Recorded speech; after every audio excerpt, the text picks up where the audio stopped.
Learning always proceeds from the known to the new. Good teaching recognizes and builds on this through scaffolding. A student learning new skills and concepts is like a carpenter building a house. In order to build the house safely and correctly, carpenters need to stand on scaffolding until they're ready to move on to the next stage of construction.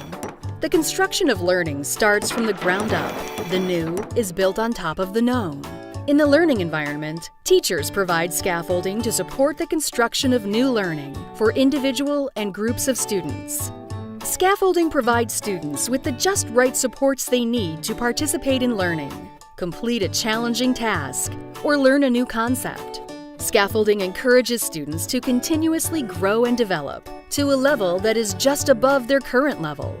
Scaffolding is a way to gradually shift the responsibility for learning from the teacher to the student and help learners become more independent.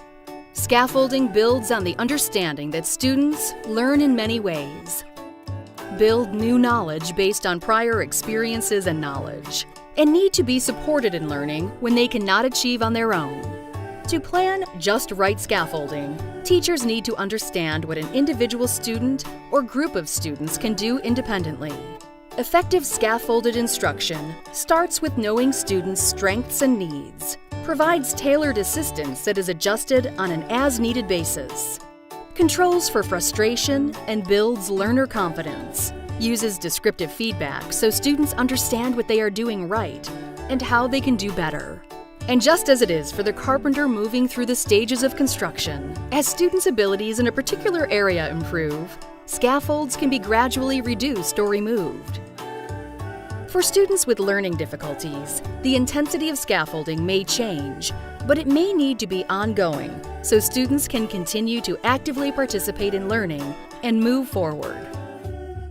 When planning for scaffolded instruction, ask yourself, what does this student or group of students currently know, and what can they do? What do they need to know and be able to do? How big is the learning gap? What scaffolds will help them bridge this gap, but still keep the learning challenging? Common scaffolds for learning include tapping into or building background knowledge, modeling by the teacher or other students, guided practice, I do, you do,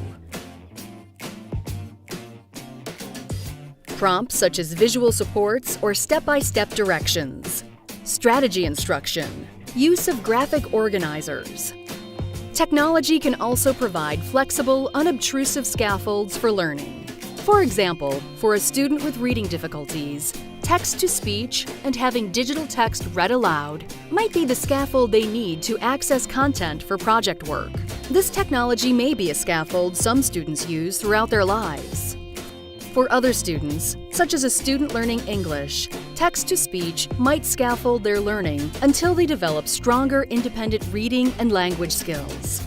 To maximize student success, the use of any scaffold, including technology, must be combined with effective instruction. Instructional scaffolding is one way teachers can design learning environments that support the success of every student.